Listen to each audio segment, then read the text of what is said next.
What is up, fellow nerds, and welcome back to the Diaper Snapper Gaming channel, and welcome back to How Do I Want to Do This. This is our series where we take a look at all playable options available to players in Dungeons & Dragons 5th edition, then we rank them on a scale of 1 to 10 and either build them or fix them depending on how they rank. Now today we are finishing up our talks on the Illusion Wizard. We talked about this a lot earlier this week, of course, and so I'll put that up in the iCard above for you to check out.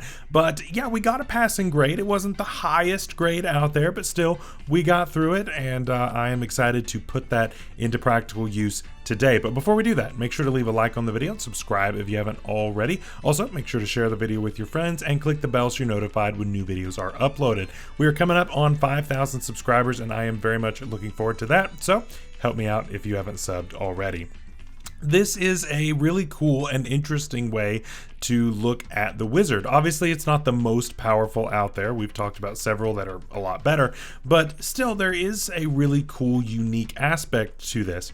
Really, the crux of this, whether or not this is going to be useful for you, really comes down to your creativity and what your DM will allow you to get away with. That's really your limiting factors.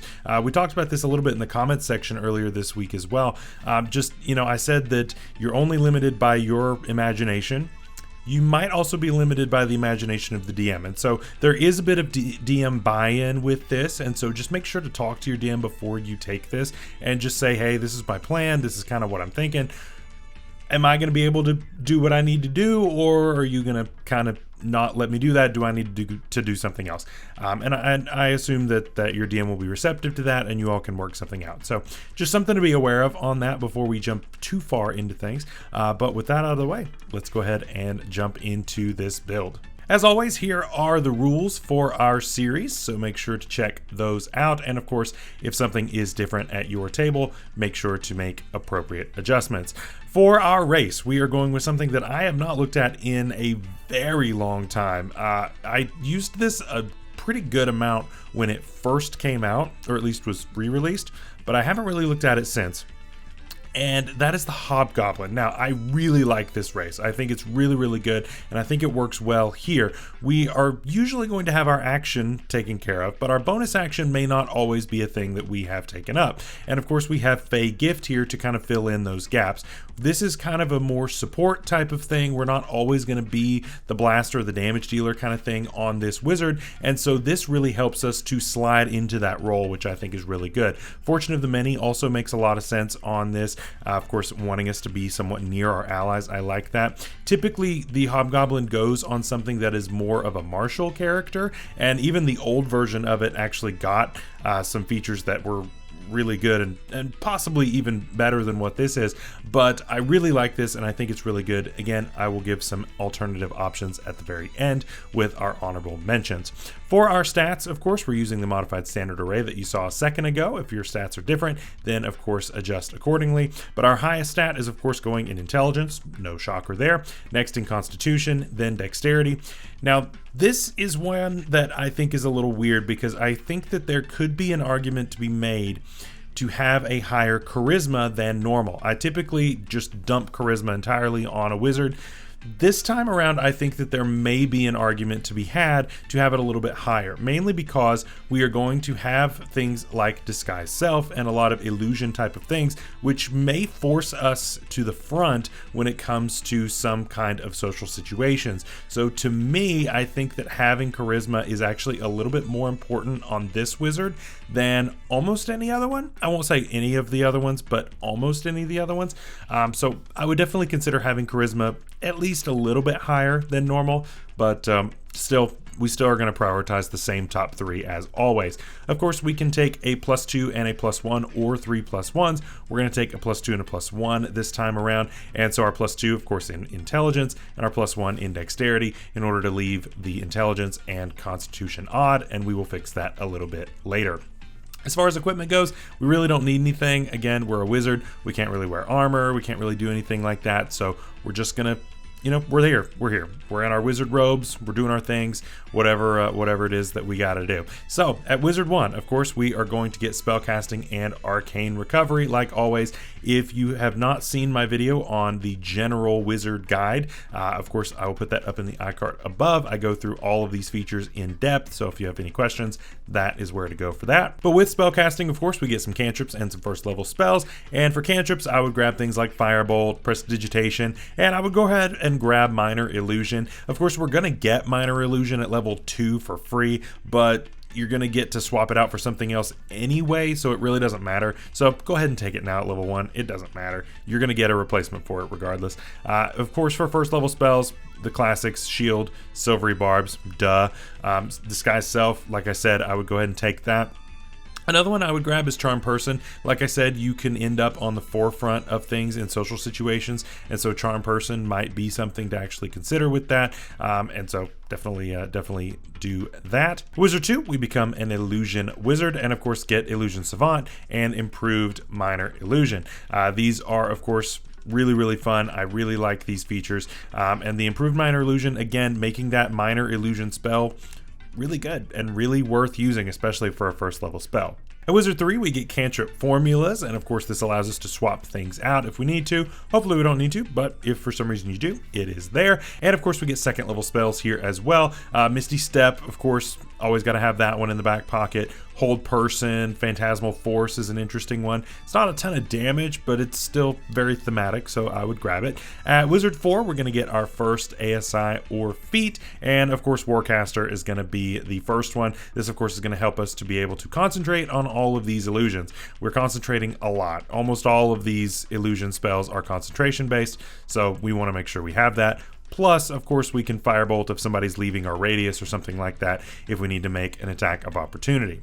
At Wizard 5, we get no features, but we get third level spells. And of course, I'm going to grab things like Counterspell and Hypnotic Pattern. And of course, we're grabbing Major Image. You have to grab Major Image. It's probably the best spell, honestly, on this list because of how it interacts with the features that we get. Of course, there are some higher level ones that are really good as well, but Major Image to me makes a ton of sense here and gives us a ton of options in what we can do, at least for a good while. I really like what it has here.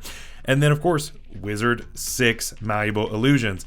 This works really well with Major Illusion, of course, because now we can start manipulating things, and I really like that. It's really good. Malleable Illusions is great. It, of course, points out a real intention in the design of how illusions are supposed to work and how illusion wizards are better at them than any other wizard. So you have to be careful not to allow other casters to do what this illusion wizard can do. So just be careful with that. It's all good. It's all good. Wizard 7, we get no features, but we get 4th level spells. Of course, Polymorph, duh. Charm Monster, like what I had said with Charm Person, same thing. We may end up in the front there. Greater Invisibility, and now we upgrade to Phantasmal Killer. Again, more thematic there, but still works a lot. Then we've got Wizard 8, and I'm going to go to a weird one. I'm going weird. I normally would never do this, but I think it works just way too well. We're actually going with Eldritch Adept here, and I think it works really well when we go with Misty Visions. This gives us access to Silent Image for free as much as we want. No spell slot, no material components. Really cool. There's no prerequisite to this, so it's free. We don't have to worry about being a warlock or anything. It's great. This is cool. That's why I didn't mention it earlier, is because we now can just cast it as much as we want all the time. And I absolutely love that. So definitely grab that and combine it with your other features as they get better and better. At Wizard 9, we get no features, but we get 5th level spells. And again, Dominate Monster. It's fine. There's not a ton that I'm really super excited about outside of your normal stuff. Dominate Monster, Wall of Force, things like that. Wizard 10, we get Illusory Self. So now we can throw a illusory version of ourselves in the way in order to take an attack. I wish that it was after we knew whether or not the hit actually made contact, and instead of it being just when you are targeted. That does make this a little bit worse, so maybe talk to your DM, see if you can buff it to what it definitely should be. But either way, I still think that's really cool. Then Wizard 11, we get no features, but we get 6th level spells. We can take things like Mental Prison and Programmed Illusion. Again, these are kind of your premier illusion spells at this point. More so for flavor, I'm probably going to be leaning on Major Image a lot of the time, but Mental Prison, of course, definitely has its place.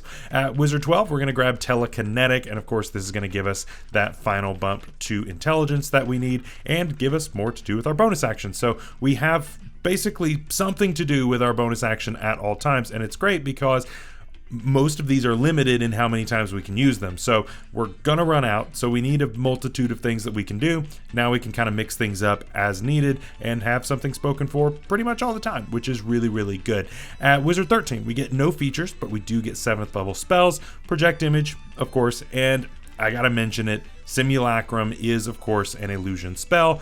We are no better at casting Simulacrum than any other wizard. I'll say that none of our features make this any better, but still, here we are, right? It's still an illusion spell, so I've got to mention it. Wizard 14, we get Illusory Reality. This, of course, allows us to make our illusions real, which is really cool. Again, you make a bridge, all of your party runs across it, then you leave it as an illusion, and then all the enemies chasing after you fall into a pit, which is pretty cool. So there's definitely a ton that you can do with that. Then Wizard 15, we get no features, but we get 8th level spells.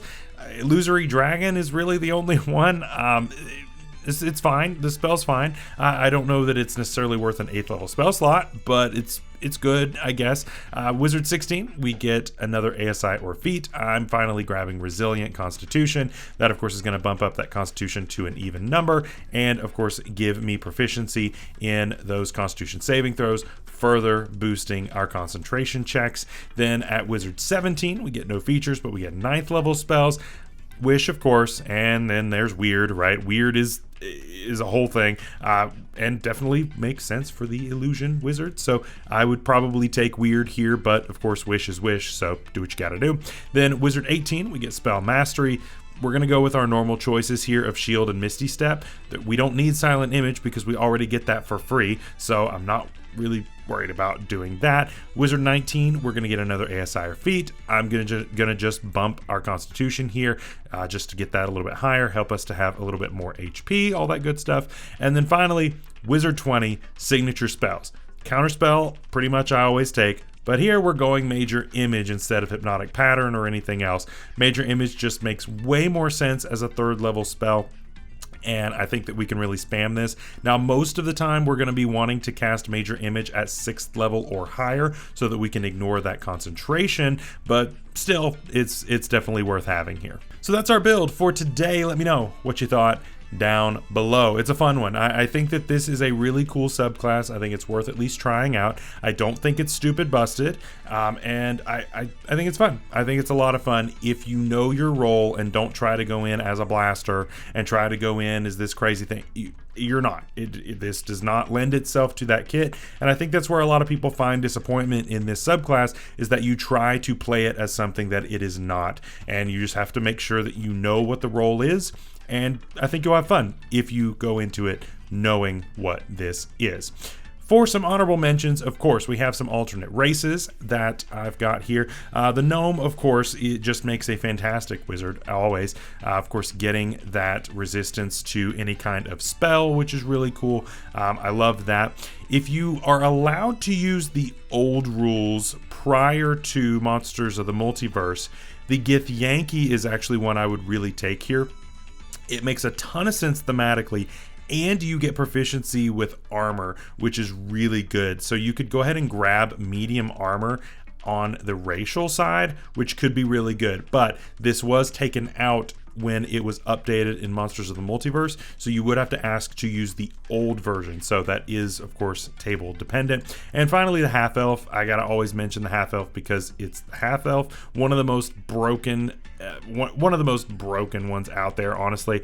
It's up there. It's really, really good, so definitely consider that. For other feat options, I've mentioned these before, but they work on a lot of wizards. Fey Touched, of course, giving us access to more spells, and of course we can grab things like the Misty Step for free, and then grab Silvery Barbs in order to save some slots there. Really, really good, and boost our intelligence along the way. And Metamagic Adept, so that we could, of course, cast one of our illusions as a bonus action, and then have our action to do a cantrip or whatever it is that we need to do, which is really good. And finally, for other classes, of course, the Artificer has to come out on top here. Of course, we've got a caster that is based in intelligence. We get armor proficiency, we get constitution saving throw proficiency. There's just a lot to love here when it comes to starting out a wizard, and so you would take 1 level, maybe 2, and then go to wizard the rest of the way. Definitely something to consider. The other option that I'm going to mention is, of course, the Arcane Trickster Rogue. The Arcane Trickster Rogue is also based on intelligence and actually is based on the wizard spell list,